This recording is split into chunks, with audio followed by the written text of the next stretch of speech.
counseling is basically a relationship, a bond between a person who needs help and the person who offers that needed help. So counseling is basically a helping relationship.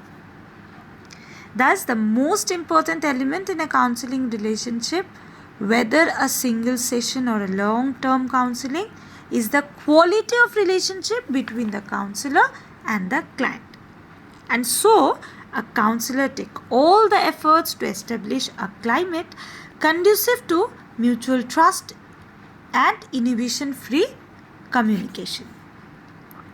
For this reason, counselors spend a large amount of time on how to effectively build relationship. This relationship, building a counseling relationship, is basically a continuous process. In order to develop positive helping relationships with the client, the counselor has to connect with them. This can be done when the counselor genuinely cares about the client's well-being and that the counselor understands exactly what kind of help the client needs. To develop a comfortable relationship, the counselor needs to create a safe environment by demonstrating respect and empathy, where they'll feel comfortable enough to open up and talk to the counselor about anything that is in their mind. The counselor needs to help them to understand their strengths in fighting their own battles. Early stages of counseling relationship afford the chance to build counselor understanding of client and issues faced. The counselor generally resort to listening skills and nonverbal communication to build the trusting relationship. The counselor should not be judgmental in his approach and refrain from jumping on to conclusions immediately. Therefore, to build the counseling relationship, the counselor tasks are: number 1, laying the foundations for trust. Number 2, establishing the structure and form the relationship. Third, informed consent process. Fourth is articulating roles of the counselor and client and developing a collaborating working alliance. Establishment of relationship with client is achieved in the early stages, like the getting to know phase, as this often determines whether the client will continue or not. So, the relationship building thing is done in the preliminary stages of counseling. Certain factors, however, are there that actually influence and moderate the relationship between client and the counselor. And these factors are seriousness of the presenting problem, that is the problem that is presented by the client, the structure of the session, that is helping the clients to understand how this process actually goes. Then it's the client initiative or motivation. Fourth is the physical setting in which the counseling occurs. And the fifth is the client and the counselor qualities. Now, to know about these factors in details, we'll be talking about seriousness of the problem and the structure of the session.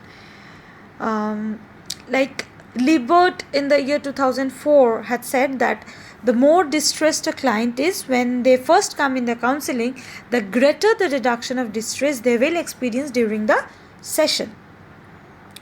Now, the structure of counseling helps build relationships by provide expectations. Such expectations develop by modifying the belief system that their problems are solvable and they are well equipped to deal with it.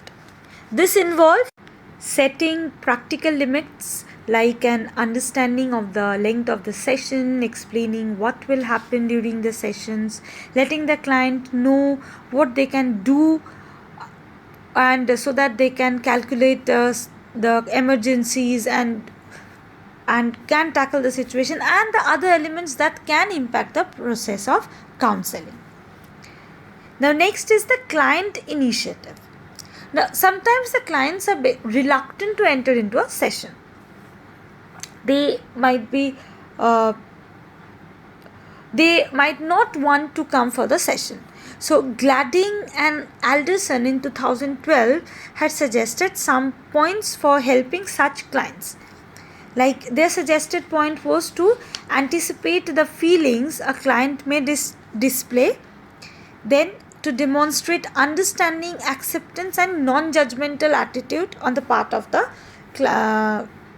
counselor. That means the counselor has to anticipate how he might feel and accordingly should provide a non-judgmental attitude and understanding attitude so that the client can feel comfortable.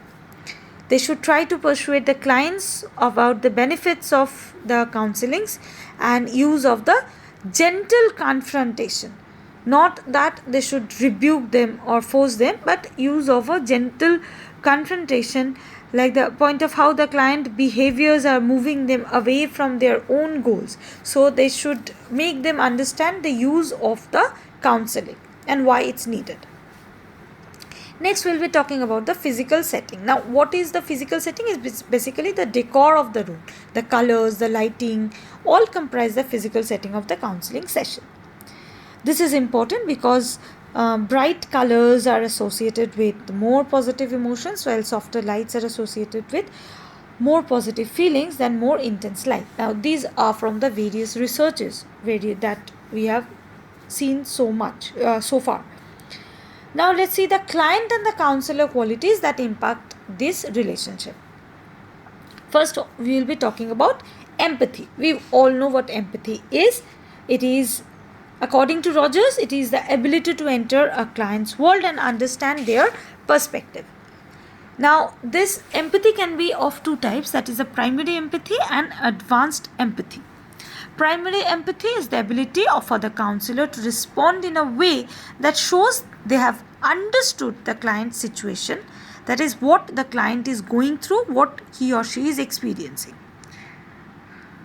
And the advanced empathy is a more in-depth procedure of helping to bring the elements the client was holding subconsciously or below their awareness, that is not very vividly known from outside. Next will be the attending behavior.